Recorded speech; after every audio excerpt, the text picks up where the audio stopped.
Hi friends, food ಜಂಕ್ಷನ್ನ ಕಾರ್ಯಕ್ರಮಕ್ಕೆ ಸ್ವಾಗತ. ಇವತ್ತು ನಾನು ಮೈಸೂರು ಪಾಕನ್ನು ಮಾಡ್ತಾ ಇದ್ದೇನೆ. ಮಾಡುವ ವಿಧಾನವನ್ನು ತಿಳಿದುಕೊಳ್ಳೋಣ ಬನ್ನಿ. ಮೊದಲಿಗೆ ಬೇಕಾಗುವ ಸಾಮಗ್ರಿಗಳು: ಕಡಲೆ ಹಿಟ್ಟು, ಸಕ್ಕರೆ, ತುಪ್ಪ. ಮೊದಲಿಗೆ ಗ್ಯಾಸನ್ನು ಆನ್ ಮಾಡಿಕೊಂಡು ಪಾತ್ರೆಯನ್ನು ಇಟ್ಟು ಕಾಯಲು ಬಿಡಿ. ಪಾತ್ರೆ ಕಾದ ತಕ್ಷಣ ಕಡಲೆ ಹಿಟ್ಟನ್ನು ಹಾಕಿ ಲೋ ಫ್ಲೇಮ್ನಲ್ಲಿ ಇಟ್ಟು ಚೆನ್ನಾಗಿ ಹುರಿದುಕೊಳ್ಳಿ.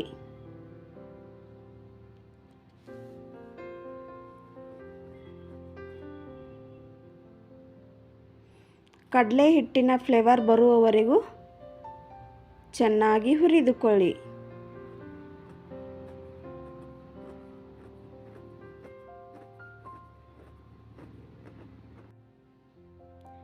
ಹುರಿದ ಕಡಲೆ ಹಿಟ್ಟನ್ನು ಒಂದು ಪಾತ್ರೆಗೆ ತೆಗೆದುಕೊಳ್ಳಿ.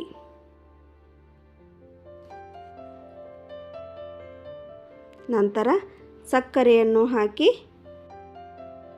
ಸ್ವಲ್ಪ ನೀರನ್ನು ಹಾಕಿ ಪಾಕ್ ಮಾಡಲು ಬಿಡಿ.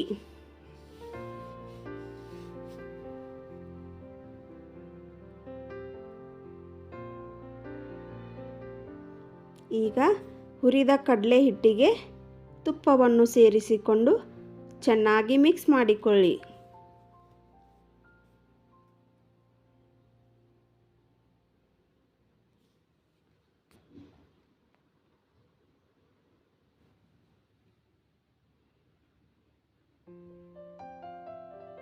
ನೋಡಿ ಫ್ರೆಂಡ್ಸ್, ಈ ರೀತಿಯಾಗಿ ಹಿಟ್ಟು ರೆಡಿಯಾಗಿದೆ. ನೋಡಿ ಫ್ರೆಂಡ್ಸ್, ಈಗ ಪಾಕ ರೆಡಿ ಆಗ್ತಾ ಇದೆ. ಲೋ ಫ್ಲೇಮ್ನಲ್ಲಿ ಇಟ್ಟು ಪಾಕನ್ನು ಕುದಿಯಲು ಬಿಡಿ. ಈಗ ಪಾಕ ರೆಡಿಯಾಗಿದೆ ಅಂತ ತಿಳಿದುಕೊಳ್ಳೋದು ಹೇಗೆಂದರೆ, ಪಾಕನ್ನು ಸ್ವಲ್ಪ ಮುಟ್ಟಿ ನೋಡಿದರೆ ಅದು ಜಿಗಿಯಾಗಿ ಬರುತ್ತದೆ. ಈಗ ಪಾಕ ರೆಡಿಯಾಗಿದೆ. ಈಗ ಕಡಲೆ ಹಿಟ್ಟು ಮಿಶ್ರಣವನ್ನು ಪಾಕಕ್ಕೆ ಸೇರಿಸಿಕೊಳ್ಳಿ.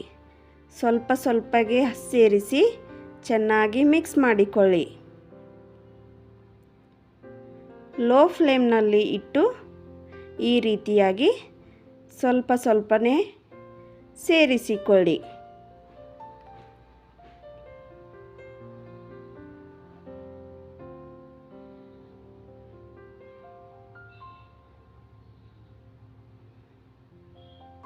ನೋಡಿ ಫ್ರೆಂಡ್ಸ್, ಈ ರೀತಿಯಾಗಿ ಗಟ್ಟಿಯಾಗ್ತಾ ಇದೆ.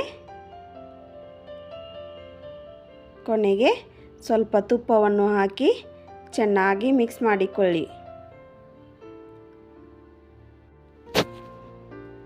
ಈಗ ಹಿಟ್ಟು ಗಟ್ಟಿಯಾಗ್ತಾ ಇದೆ.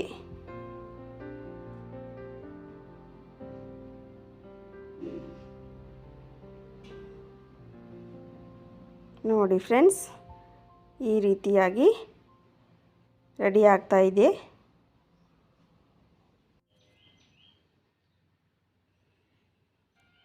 ಇದು ಈಗ ರೆಡಿಯಾಗಿದೆ. ಇದನ್ನು ಒಂದು ಪ್ಲೇಟಿಗೆ ಹಾಕಿಕೊಳ್ಳೋಣ.